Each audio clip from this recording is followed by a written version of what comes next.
Okay, so number one, I have to get this right out of the way, and that is, I'm so sorry that this review is coming out so late. And the reason is well because I just simply didn't feel like making it. I'll be honest, but I really felt like that this really needed a video on its own. So, in case if you don't know what we're talking about, or if you haven't read the title, I'm of course here to talk about the Indy 500, of course, and we got the collection in the background right here. So that's pretty cool. Trying to, of course, experiment with this whole setup and all that sort of stuff. But let's just get into the race. So I have watched every single IndyCar race this season. I've watched. Okay, we got Barber. What St. Petersburg? IndyCar doesn't race at Sebring. The two Texas races, and then the Indy GP. I've watched all of them. And I think that this IndyCar season is okay so far. Like, it's okay, granted, we've had different winners. Does that make it good or does that make it bad? I don't really know. Like, that's also something else I just wanted to also keep in mind is that do really different winners make a good season? I mean, I guess it's variety. Like, up to this point, no one has won two or more IndyCar races, which is pretty interesting, but I feel like that's going to change once after this race. What do the IndyCar race next? What, Detroit? Are they doing that this year? I don't even freaking know. I'm mostly looking forward to the Nashville race. Of course, the race in the city of Nashville. Because, that one should be interesting and whatnot, sort of have you. And I'm not watching the season only because Jimmy Johnson is in it. Well, I mean, kind of, but Jimmy has been really sucking a lot in IndyCar. And to an extent, it's like, yeah, that's just first few races, but still, though. And you're probably wondering, why am I still talking about the season? Because I just wanted just to talk about the season up to this point. Because really the whole season has been kind of meh, in my opinion, at least. I mean, really, if I were to talk about both NASCAR and IndyCar, which one has had a better season so far? I don't know. I mean, if you were to ask the other guy, maybe NASCAR, maybe. I mean, NASCAR a little bit, but I don't really know because we had some dull races in NASCAR too this year. Unless you're Kamikaze and you think everything fucking sucks. So, yeah, no offense to Kamikaze either. The dude doesn't even watch NASCAR, anymore. But, all right, the Indy 500 though. All right. So going into the race, Scott Dixon, Colton Herta were leading the field to green. There was someone else. And I honestly thought they were going to lead the race, and then the Penske cars would then come and then take over, and then Rossi would then come and show what he has. But then everything just falls not in their hands when, I forget what the issue was with the pit, but Scott Dixon and Alexander Rossi had some issues, and Colton Herta got mired to the back.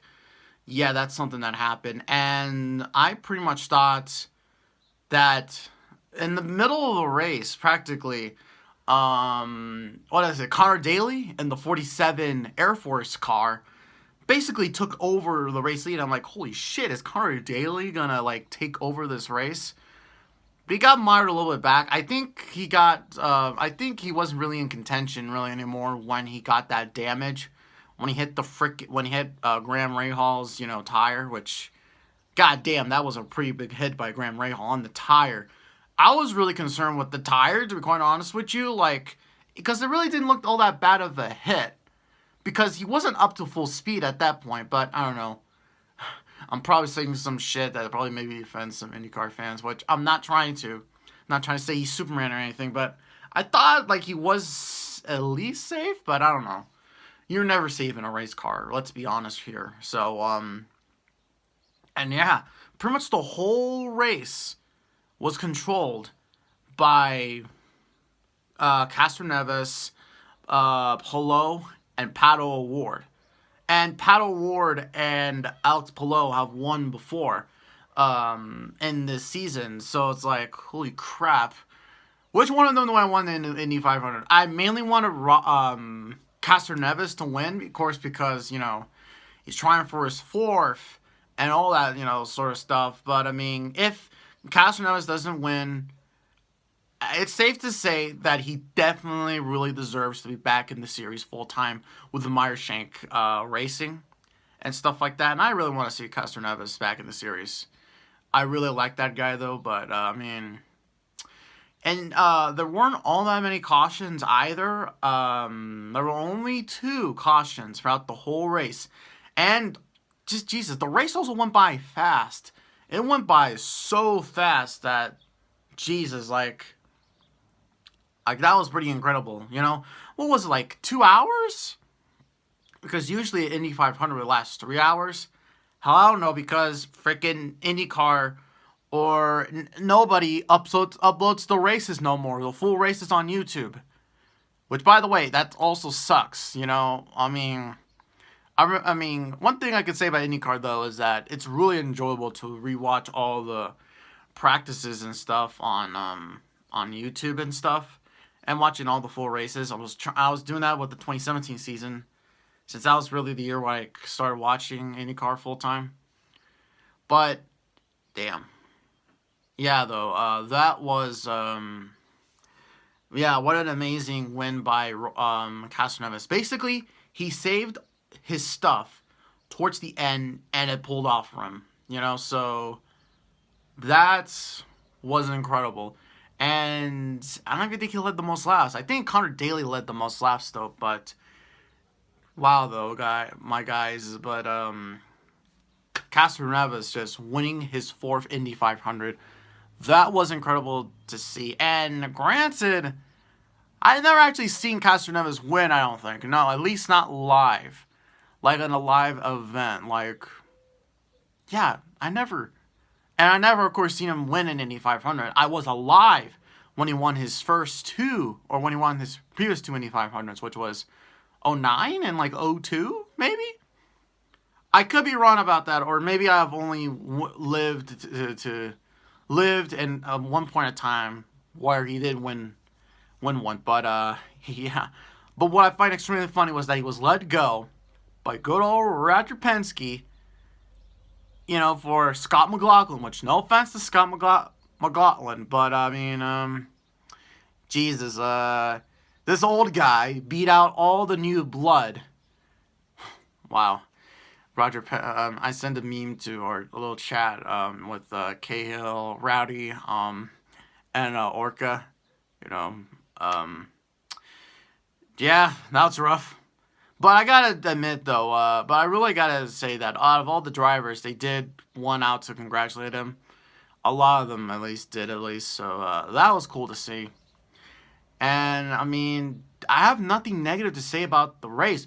Other than maybe the commercials went on too long, you know, because there was one commercial break that lasted 10 or 11 or 12 laps, which was ridiculous, but wasn't bad as NASCAR's broadcast.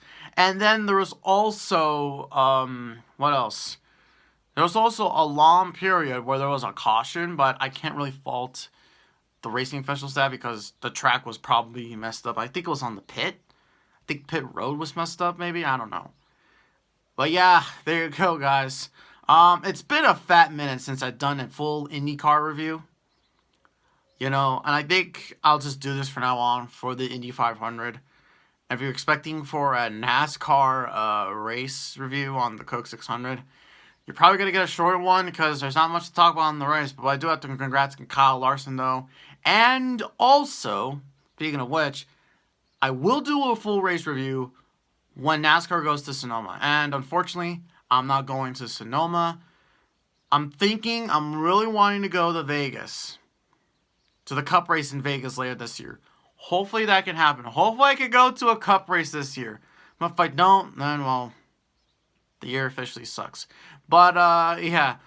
But anyways, guys, thank you so much for watching this video. Like, comment, subscribe. The next Spider Cup race, I don't know what's going to come out. Should come whenever.